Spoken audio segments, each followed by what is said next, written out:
तेनालीराम के कहानी संग्रह में से है आज की कहानी रंग बिरंगी मिठाइयाँ। और कहानी पसंद आए तो वीडियो को लाइक करना ना भूलें और चैनल को भी सब्सक्राइब कर लें ऐसी और नई कहानियों के लिए। तो चलिए कहानी शुरू करते हैं। बसंत ऋतु छाई हुई थी। राजा कृष्णदेव राय बहुत ही खुश थे। वह तेनालीराम के साथ बाग में टहल रहे थे। वह चाह रहे थे कि एक ऐसा उत्सव मनाया जाए जिसमें उनके राज्य के सारे लोग शामिल हों। पूरा राज्य उत्सव के आनंद में डूब जाए। इस विषय में वह तेनालीराम से भी राय लेना चाहते थे। तेनालीराम ने राजा की इस सोच की प्रशंसा की और इसके बाद राजा ने विजयनगर में राष्ट्रीय उत्सव मनाने का आदेश दे दिया। शीघ्र ही नगर को स्वच्छ करवा दिया गया। सड़कों व इमारतों में रोशनी की व्यवस्था कराई गई। पूरे नगर को फूलों से सजाया गया। सारे नगर में उत्सव का वातावरण था। इसके बाद राजा ने घोषणा की कि राष्ट्रीय उत्सव मनाने के लिए हलवाई की दुकानों पर रंग बिरंगी मिठाइयाँ बेची जाए। घोषणा के बाद नगर के सारे हलवाई रंगीन मिठाइयाँ बनाने में व्यस्त हो गए। इस घोषणा के बाद कई दिनों तक तेनालीराम दरबार में नजर नहीं आए। किसी को भी उनके बारे में कुछ नहीं पता था। राजा कृष्णदेव राय ने तेनालीराम को ढूंढने के लिए सिपाहियों को भेजा, लेकिन वे भी तेनालीराम को नहीं ढूंढ पाए। उन्होंने राजा को इस बारे में बताया।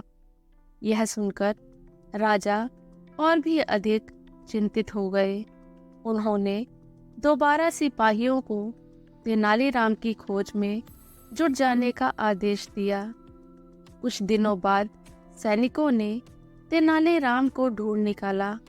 वापस आकर उन्होंने राजा को बताया, महाराज, तेनालीराम ने तो कपड़ों की रंगाई की दुकान खोल ली है। वह सारा दिन अपने इसी काम में व्यस्त रहते हैं। जब हमने उन्हें अपने साथ आने को कहा तो उन्होंने आने से मना कर दिया। यह सुनकर राजा को गुस्सा आ गया। वह सैनिकों से बोले, मैं तुम्हें आदेश देता हूँ कि तेनालीराम को जल्दी से जल्दी पकड़कर यहाँ ले आओ। अगर वह तुम्हारे साथ अपनी मर्जी से ना आए तो उसे बलपूर्वक लेकर आओ। राजा के आदेश का पालन करते हुए सैनिक तेनालीराम को बलपूर्वक पकड़कर दरबार में ले आए। राजा ने पूछा, तेनाली, तुम्हें लाने के लिए जब मैंने सैनिकों को भेजा तो तुमने शाही आदेश का पालन क्यों नहीं किया? और एक बात और बताओ, हमारे दरबार में तुम्हारा अच्छा स्थान है जिससे तुम अपने सभी आवश्यकताएं पूरी कर सकते हो। फिर भला तुमने यह रंगरेज की दुकान क्यों खोली? तेनालीराम बोले, महाराज, दरअसल मैं राष्ट्र उत्सव के लिए अपने कपड़ों को रंगना चाहता था। नगर में बहुत सारे लोग उत्सव में पहनने के लिए अपने कपड़े रंगवाना चाहते हैं। इस काम में अच्छी कमाई है। इससे पहले कि सारे रंगों का इस्तेमाल दूसरे लोग कर ले, मैं रंगाई का काम पूरा कर लेना चाहता था। सभी रंगों के इस्तेमाल से तुम्हारा क्या मतलब है? क्या नगर के सारे लोग अपने कपड़ों को रंग रहे हैं?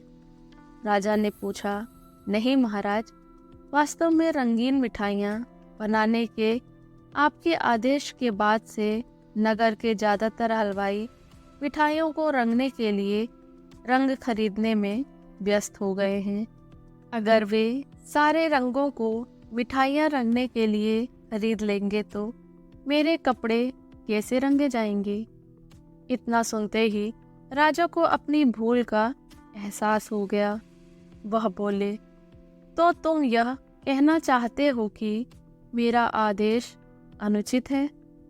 मेरे आदेश का फायदा उठाकर मिठाइयाँ बनाने वाले मिठाइयों को रंगने के लिए सस्ते व हानिकारक रंगों का इस्तेमाल कर रहे हैं, जबकि उन्हें केवल खाने योग्य रंगों का ही इस्तेमाल करना चाहिए। इतना कहकर महाराज ने तेनालीराम की तरफ देखा। तेनालीराम के चेहरे पर वही चिरपरिचित मुस्कुराहट थी। राजा कृष्णदेव राय ने गंभीर होते हुए आदेश दिया कि जो मिठाई बनाने वाले हानिकारक रासायनिक रंगों का प्रयोग कर रहे हैं, उन्हें कठोर दंड दिया जाए। इस तरह तेनालीराम ने अपनी बुद्धि के इस्तेमाल से विजयनगर के लोगों को बीमार होने से बचा दिया। और ये थी आज की कहानी। कहानी पसंद आई हो तो वीडियो को लाइक करें और अपने फ्रेंड्स और फैमिली मेम्बर्स के साथ मेरी कहानियों को ज़रूर शेयर करें। तब तक के लिए थैंक यू फॉर वॉचिंग। जय हिंद, जय भारत।